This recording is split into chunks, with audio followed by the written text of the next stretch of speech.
Alors, avec quoi je vais accompagner mon petit poulet rôti, moi? Ah bah ça, c'est très bien, ça. Voilà. Petite mojette de Vendée. Ah, et puis ça tombe bien, tiens, on a notre copain Tédoche du Marais Poitevin qui nous suggère Salut Jus, en ce moment je cartonne les basses avec le montage Chicken Rig. Tu devrais montrer ça à tes abonnés. Bonne idée, tiens, ouais. Peux-tu au passage me rappeler la recette du tip punching? Bise l'ami. Très bonne idée, Teddy. Je monte tout de suite le montage à nos abonnés. Et puis pour la recette du tip punching, on voit ça en MP. Allez, c'est parti. Oh, stop. Wait a minute. Alors avant de réaliser le montage, je vous parle brièvement du montage Chicken Rig. Ce montage, il a pour intérêt de proposer un armement texan d'un worm par le centre, donc ce qui permet lors des animations d'avoir une animation centrale du leurre, donc qui va vraiment onduler de manière assez atypique, que ne reproduirait pas un autre montage monté en tête ou en queue. Et également, on a un armement qui est bien réparti puisqu'il est central, donc on assure peut-être plus de prise aussi, et donc plus de chances de capturer le poisson lors de la touche. Donc nous avons besoin bien évidemment de worm, c'est la base, hein, donc montage chicken rig c'est bien pour armer des leurres souples de type worm. Il faut également des hameçons texans, on peut les utiliser de type worm, un peu plus plat. Moi j'aime bien conserver les white gap pour leur forme ventrue. Je trouve que la pointe s'extrait mieux lors des ferrages, donc je préfère conserver des white gap, mais vous pouvez utiliser des hameçons de type worm en texan. Il nous faut également, bien évidemment, du fluorocarbone, hop, juste ici. Et ensuite, parce qu'un montage chicken rig peut également être lesté, alors on le laisse, moi je le laisse de 3 façons différentes. On connaît tous les petits sinkers, ça c'est ce qui s'insère en tête ou en queue du leurre souple. On pourra également, vous le verrez, utiliser des têtes plombées que l'on coupera pour se conserver simplement le plomb à insérer également en tête ou en pointe, ou alors plus astucieux, plus économique et tout aussi efficace, de simples vis qu'on trouve dans les magasins de bricolage. On les prend en matériaux inox pour éviter qu'elles ne rouillent et ça fonctionne très très bien. Alors pour commencer, première étape, on saisit le leurre souple, donc le worm et l'hameçon texan. Donc je vous montre comment on arme le worm. Donc on pique tout d'abord, hop là. Donc je veux le placer à peu près au milieu, hein, mon hameçon texan. L'idée était vraiment de le placer au milieu du leurre. Donc on va l'armer de cette façon-là, vous voyez. Donc on repère à peu près les passages de l'hameçon. Et ensuite on pique. Alors hop là, je vais piquer donc en pointe sur le dos. La pointe sur le dos juste ici. Je traverse de part en part mon leurre souple. Je fais glisser entièrement mon leurre souple sur l'hameçon. Je pivote.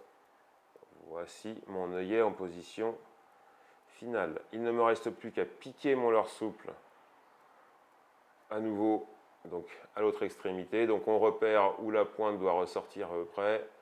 Voilà, hop, je viens piquer dans le ventre pour ressortir sur le dos. Voici. Et je viens repiquer la matière pour masquer la pointe de mon hameçon. Hop là. Et voici mon leurre souple qui est armé. On peut passer à la deuxième étape, donc celle du raccord avec le bas de ligne. Donc on prend un brin de fluorocarbone, on imagine qu'il est déjà raccordé à sa tresse, donc son corps de ligne. Je viens passer le fil dans l'œillet, hop là, je passe mon fluoro, voilà. Et je réalise un nœud simple universel. C'est un nœud qu'on vous a déjà montré dans un précédent tuto. Donc hop, on croise les fils, on revient sur la chute 4 à 5 fois, hop, pas 6 ou 7, comme je viens de le faire, voilà. Et on repasse dans la boucle de départ. Hop, avant de resserrer. Voici. Et je viens couper l'extrémité qui dépasse. Hop là.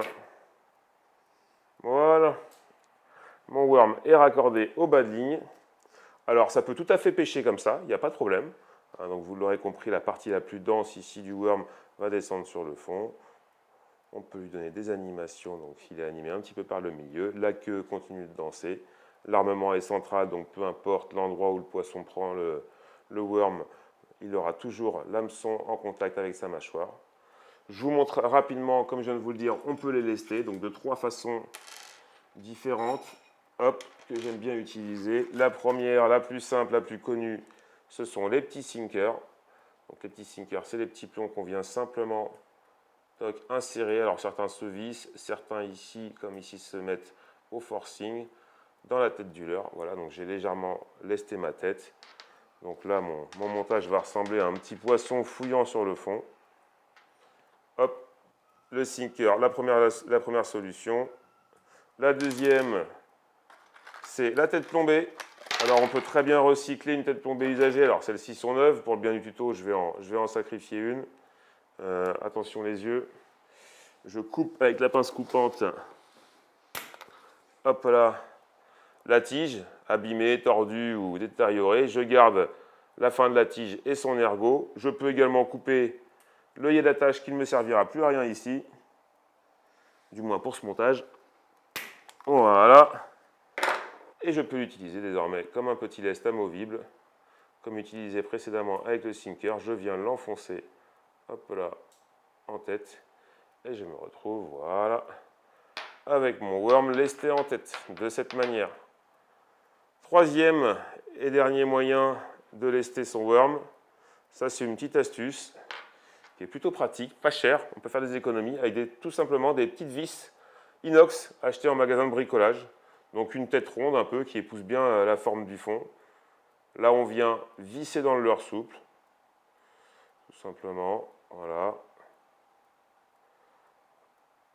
On va prendre de différentes tailles, hein, vous l'aurez compris, hein, toutes les tailles et tous les poids sont disponibles en magasin de bricolage, c'est tout l'intérêt.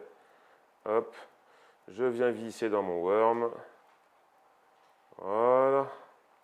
Et alors ça évidemment, ça ne bouge pas. Et voici à nouveau mon leurre lesté en tête, avec une tête plate qui épouse parfaitement le fond.